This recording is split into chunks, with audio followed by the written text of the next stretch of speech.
Just trying to pay the price, not listening to advice, and deciding in your youth on the policy of truth. For people whose patience is taxed more than their income, Tea Party Boot Camp Radio on 940 KYNO. And welcome back to Tea Party Boot Camp Radio. I'm your host, Steve Wayte. Now on the line with me is Dr. Robert M. Bowman. He is the former Director of Advanced Space Programs and Development for the United States Air Force, also known as the Star Wars program in the Ford and Carter administrations, former United States Air Force Lieutenant Colonel with 101 combat missions flown in Vietnam. He also holds a PhD in aeronautics and nuclear engineering from the California Institute of Technology. Good afternoon, Bob. How are we doing today? Pretty good, thank you. Well, Bob, you're a prominent member in the 9/11 Truth Movement. What are your feelings and reflections on this 10th anniversary of 9/11? Well, I think we're making progress, but it's awfully slow. And the reason it's so important for us to get the truth about what happened on 9/11 out to the American people is because until we do, we're not going to get rid of the consequences of 9/11, which are the disastrous corporate wars of aggression against Afghanistan and Iraq, the loss of our constitutional rights through the Patriot Act and the Military Commissions Act, the loss of our financial well-being through not only the trillions of dollars spent in the war, but the other trillions of dollars that have been stolen from us through the Federal Reserve and so forth. The American people are not going to get better. They're not going to have a government that serves them unless we expose the government lies about 9/11 and get a government in there that serves us. Well, I found it interesting today on the front page of the Drudge Report. Donald Rumsfeld was saying that if the military defense budget is cut, that another attack will be imminent, when it was Donald Rumsfeld himself on September 10th, 2001, that came before the American people and said that the Pentagon couldn't account for $2.3 trillion in previous expenditures. What are your thoughts on that? Well, of course, you're absolutely right. And they have to find some excuse or another to keep pumping up the defense budget because that is a way to pump money up from the working people to the super rich. And that's one of the best ways they've got to do it is through the defense budget. And so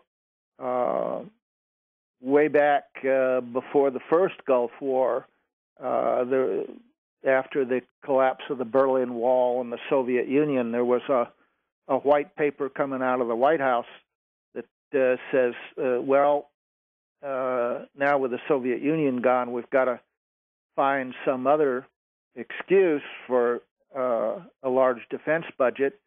And they proposed Saddam Hussein as the new bad guy.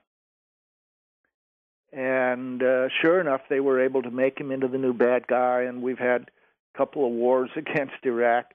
And but, you know, it's one thing after another. They're not going to let it go away. And 9/11 is merely the latest excuse for this, and it's totally false because it was not done by 19 Arabs with box cutters and an old man on a dialysis machine in a cave. With regard to the Pentagon attack, yeah, you're a military expert, aeronautics, right? Nuclear engineering. What do you think happened at the Pentagon? That's a real tough one. I don't know what happened. All I know is it didn't happen the way we've been told it happened. I don't know what hit the Pentagon, whether it was Flight 77, American Flight 77, or whether it was some other plane, or it was a missile, as Rumsfeld once said. Well, you were a pilot. Oh, yeah. Do you think that a 757 has the ability to penetrate 3 rings of the Pentagon? I doubt it very much, and especially since it was a newly reinforced part of the Pentagon. Mm-hmm.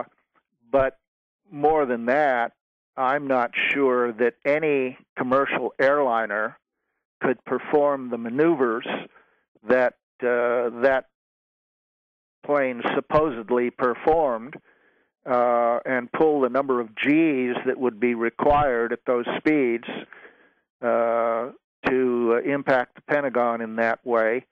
I don't think the software for an airliner will allow the pilot to pull that many Gs. Mm-hmm. Well, and especially for a pilot that only had Cessna training. My dad flew. We had a Bonanza V-tail and a Beechcraft Sierra. My dad couldn't jump in a 757 and fly it. Yeah, and I doubt very much whether there was anybody like Cunningham Jur at the controls. We don't know how they pulled this off with that one and 11 and 175 that went into the World Trade Center. Mm-hmm. But my guess is that they were all under remote control, that there was no active controls in the cockpit whatsoever, and all communications with the cockpit were cut off. Mm-hmm. So it was totally unnecessary for those Arabs to take over the plane. They were probably just patsies anyway, thinking that they were on an anti-hijacking training mission. Mm-hmm. But I try to stay away from trying to theorize actually what happened, just from the standpoint, I don't know exactly what happened. I just know what reason and logic tells me didn't happen. Yeah, well, we can prove that these things didn't happen the way the government told us. We don't know exactly how the World Trade Center towers were brought down, but we know they did come down because of being hit by aircraft and those piddly little fires that resulted. They couldn't have brought down those buildings in a million years. We know that it had to be either cutter charges like the superthermite that they found in the dust, or mini nukes in the basement or whatever. But it would take an enormous amount of energy to get rid of the thousands of tons of steel and concrete that were holding up those buildings and clear the way for the tops to fall at free fall speed. Sure. And we haven't even talked about Building 7 yet, which wasn't hit by a plane, had some, in my opinion, superficial damage and some small fires. Yep. And it was reported by 2 different news reporting agencies that it collapsed prior to it collapsing. So there obviously was some type of narrative there that was being fed to the media. And outside of the United States, I think more people are open to these thoughts. I'm sure I'm going to get a lot of nasty emails over the show. But I just felt it was important, and this is the only time I'm going to ever have a chance to have a show on the anniversary of the 10th anniversary of the 9/11 attacks. Right, and you're absolutely right. Building 7 to me is the smoking gun.